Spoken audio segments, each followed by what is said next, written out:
ठीक है। तो बिफोर आई स्टार्ट एक चीज नोट कर लेना, वर्ड प्रॉब्लम्स एक्चुअली अगर देखा जाए तो real life problems of quadratic नहीं है, ऐसा बोला गया है।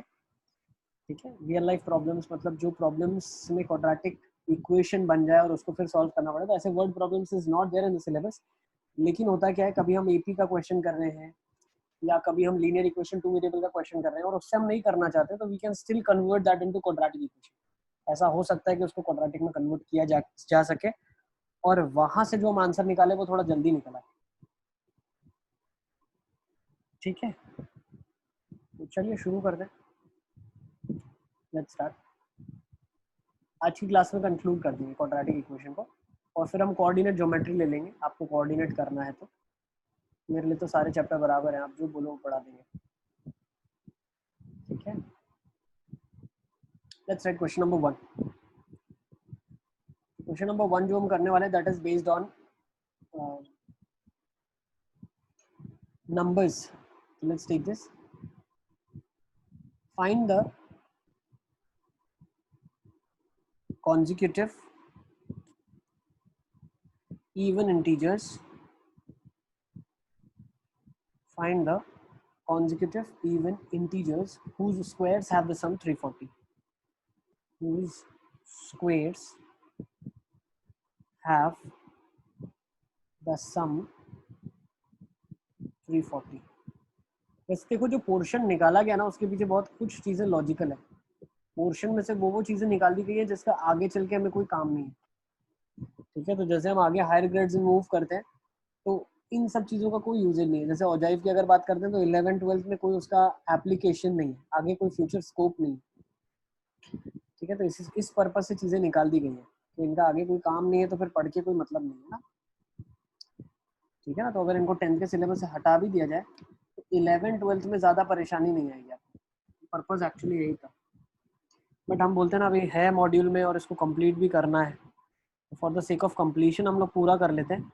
लेकिन जो आपके सब्जेक्टिव टेस्ट आएंगे उसमें इस चीज़ का ध्यान ही रखा जाएगा कि जो पोर्शन नहीं है उसके क्वेश्चन ना आए। ठीक है, so let's go for this question. Find the consecutive even integers whose squares have sum as 340.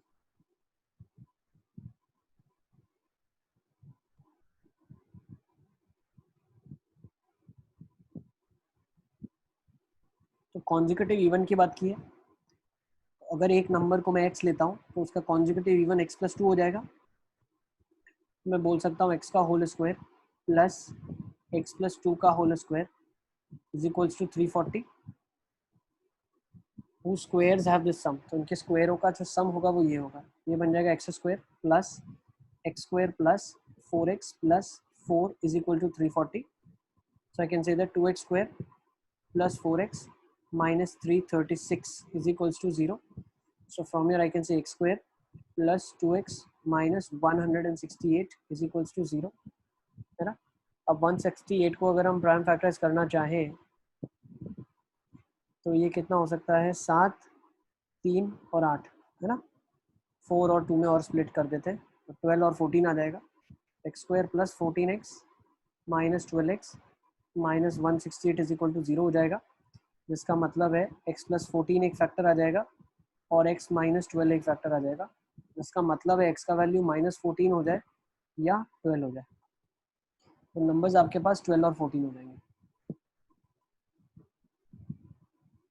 Okay,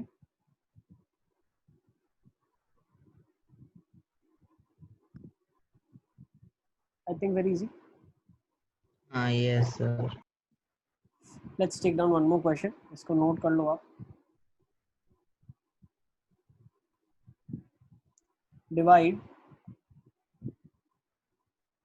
57 into 2 parts such that, sir -14 वाला भी तो आ ही सकता है ना।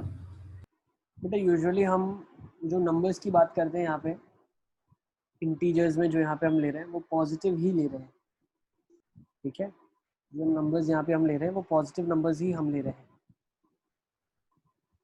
नेगेटिव आप चाहो तो ले सकते हो, ठीक है, you can take negative as well. Okay, अगर आप नेगेटिव ले लोगे तो वापस से क्या हो जाएगा, -14 और -12 आपके पास आ जाएगा आंसर, है ना।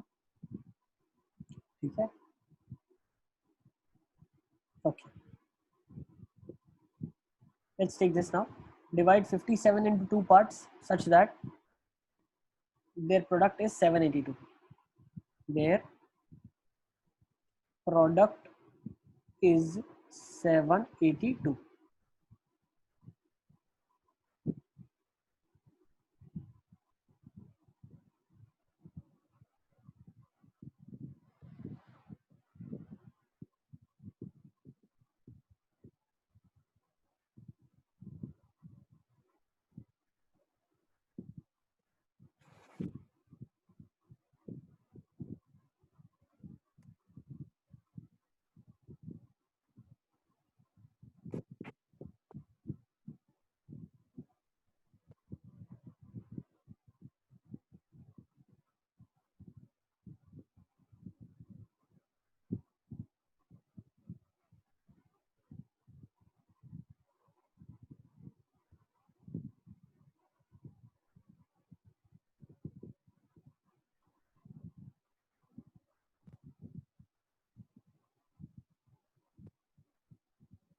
लेट्स सी कैसे करेंगे. 57 को हमको दो पार्ट में ब्रेक करना है.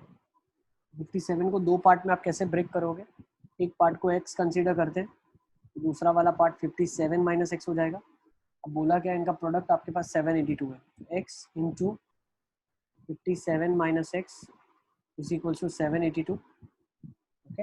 अब यूजुअली जब ऐसे क्वेश्चन आते हैं तो हम एक ही लॉजिक लगाते हैं. 782 को हम यहीं पे प्राइम फैक्टराइज करने की कोशिश करते हैं. ठीक है ना. तो अगर 782 को मैं प्राइम फैक्टराइज करूँ, एक तो 2 से डिवाइड हो रहा है, कितना कितना आ रहा है, 4 से डिवाइड हो रहा है. 93 into 17 into 2. अच्छा, 93 into 17 into 2. So 23. 23 into 17 into 2. Okay. अच्छा. ओके. तो अगर हम 17 लेते हैं तो 46 हो जाएगा, नहीं चलेगा. 34 ले लेते हैं, है ना. सो आई कैन से 23 इंटू 34 हो जाएगा. तो अगर एक 23 हो गया तो दूसरा ऑटोमेटिकली 34 हो जाएगा. So you can say that the numbers are 23 and 34. लिख लो इसको. नेक्स्ट जो हम प्रॉब्लम्स कर सकते हैं इसी के अंडर में, दैट कम्स अंडर एज वाले problems. Problems based on edges. Problems based on edges. So let's take one more question of that type. क्या लिखा है? 1 year ago. फैक्टराइज करके देखते तो वो कैसे होगा? वैसे होगा ना, फैक्टराइज ही किया ना. 782 को जैसे स्प्लिट किया वैसे स्प्लिट करना पड़ेगा ना 57 को 23 और 34 में, है ना. सही है ना भैया? हाँ यस सर. चले. 1 year ago the father was 8 times as old as his son. Okay, 8 years ago, 1 year ago, the father was 8 times as old as his son. Now his age is square of the son's age. We need to find the percentages. Find the percentages.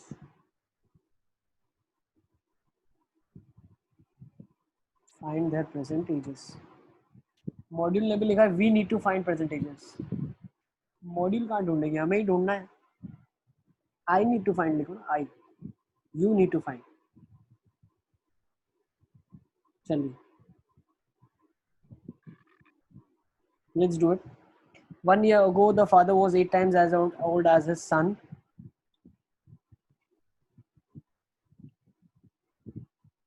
His age is square of the son's age. Find the percentages.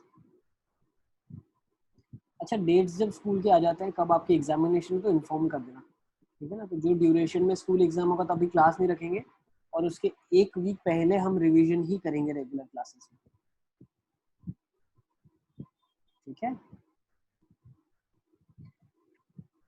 Okay sir.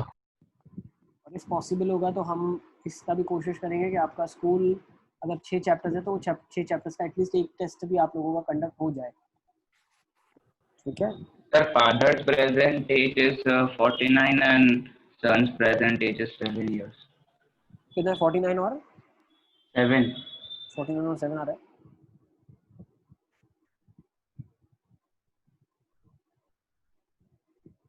अच्छा हाँ सही है।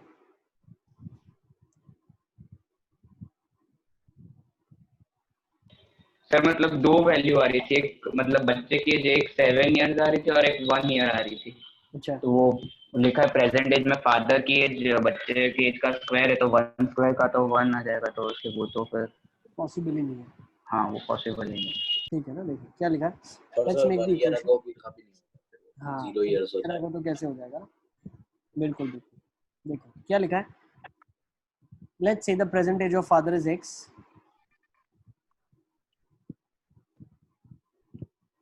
x father की present age है। Now his age is square the son's age, ठीक है ना। Now तो अगर करंटली बात करें तो फादर की एक्स स्क्वायर होगी तो सन की एक्स होगी, ऐसा हम बोल सकते हैं, है ना। His age is square the age of son. Now now 1 year ago, एक साल पहले फादर की एज क्या रही होगी, एक्स स्क्वायर माइनस 1, और सन की एज क्या रही होगी, एक्स माइनस 1। तो 1 year ago the father was 8 times as old as his son, so father was 8 times as old as his son, है ना। तो यहाँ से हम क्या बोल सकते हैं, फैक्टराइज कर लेते हैं इधर ही, x minus 1 x plus 1 is equal to 8 times x minus 1, x minus 1 cut गया, एक्स का वैल्यू 7 आ गया। यहाँ से एक फैक्टर एक्स इक्वल टू 7 और एक इक्वल एक्स इक्वल टू 1 आ जाएगा। X equal to 1 is not possible because एक साल पहले फिर दोनों 0 0 हो जाएंगे, जो कि पॉसिबल ही नहीं है। तो एक्स इज इक्वल टू 7 आ जाएगा, तो सन का एज 7 आ जाएगा, फादर का 8 आ जाएगा। सही है ना, बिल्कुल बढ़िया। Yes, let's take down one more question. अब हमने एक एज बेस्ड क्वेश्चन कर लिया है, अब एक जो हम क्वेश्चन ले लेते हैं वो थोड़ा सा डिस्टेंस और स्पीड के रिलेटेड ले लेते हैं, डिस्टेंस एंड स्पीड, ठीक है, स्पीड और distance based. So let's take down this question. Question में क्या लिखा है, Swati can row her sir boat. Father की 49 आएगी ना, 8 कहाँ से आएगी? Oh sorry sorry sorry, square है ना, बिल्कुल बिल्कुल, ये एक क्षमा साथ पे बाप क्षमा बना याचना, दिया आपने। क्षमा याचना, 7 स्क्वायर 49 भाई, बिल्कुल दिस हैज टू बी 49, ठीक है। यस, चलिए let's come to this question now. Swati can row, क्या लिखा है यहाँ पे, Swati can row her boat at a speed of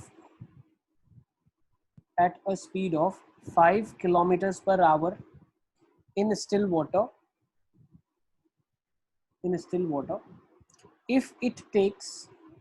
if it takes 1 hour more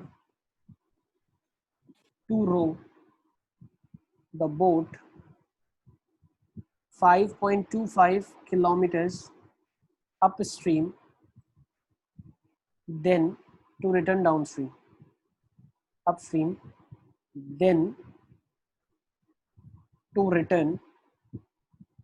then to return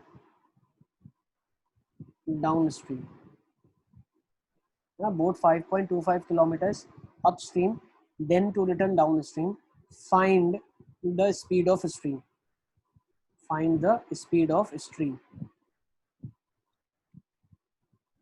find the speed of stream।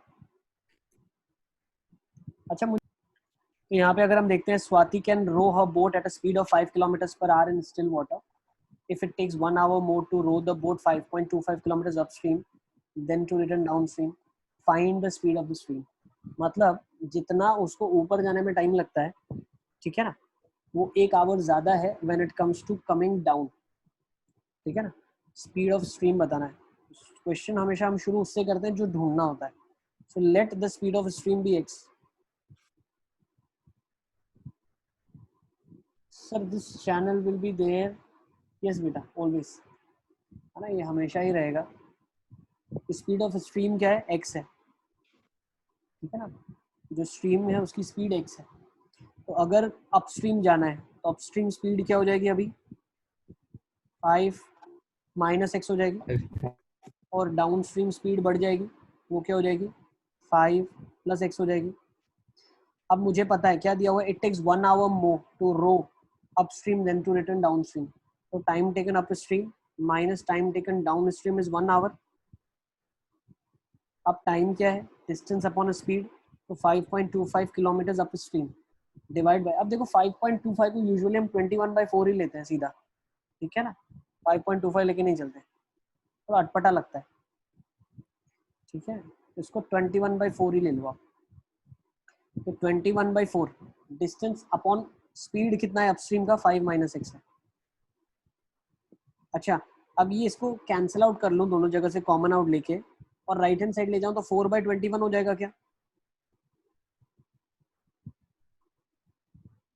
अब थोड़ा सा सिंप्लीफाई करके एलसीएम ले लेते हैं, तो क्या आ जाएगा, 5 + x minus of 5 - x upon 25 - x² is 4/21। थोड़ा सा सिंप्लीफाई अगर हम करेंगे ऊपर, तो क्या बन रहा है मेरे पास, 5 - 5 gets cancelled, x + x is 2x, तो ऊपर वाली चीज 2x से रिप्लेस हो जाएगी, 2 से ये कट जाएगा, ये 2 आ जाएगा, तो 21x is equal to 2 times 25 - x², सही है। तो ये क्या बन जाएगा, 50 - 2x² is equal to 21x, सही है। थोड़ा सा सिंप्लीफाई कर लो, 2x² + 21x minus of 50 is equal to 0, तो बिल्कुल प्यार से स्प्लिट हो जाएगा 25 और 4 में, तो 2x² + 4x माइनस, अच्छा -4x लेना पड़ेगा, -4x + 25x minus 50 is equal to 0। I think rest you can do it, है ना, कोई मतलब नहीं है करने का, आराम से आप लोग कर लो खेलते खेलते, अरे सर अच्छा हाँ बराबर। है ना। अगर x की एक वैल्यू आ जाएगी -25/2 और एक x की वैल्यू आ जाएगी 2, तो हमें क्या लेनी है, x की वैल्यू 2 लेनी है, सही है। Is it clear. Yes, sir. Negative तो पॉसिबल ही नहीं है, तो 2 आ जाएगा आपके पास। x की वैल्यू अगर मैं 2 लेता हूँ, तो यही मुझे ढूंढना था, speed of stream 2 km/h। Is it clear, ठीक है।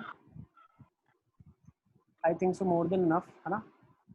अब थोड़े बहुत मिसलेनियस और भी क्वेश्चंस हैं, लेकिन अब एक्चुअली अगर देखा जाए तो करिकुलम में ये चीज़ है नहीं, तो हम इसमें ज़्यादा टाइम और इन्वेस्ट नहीं करते, ठीक है।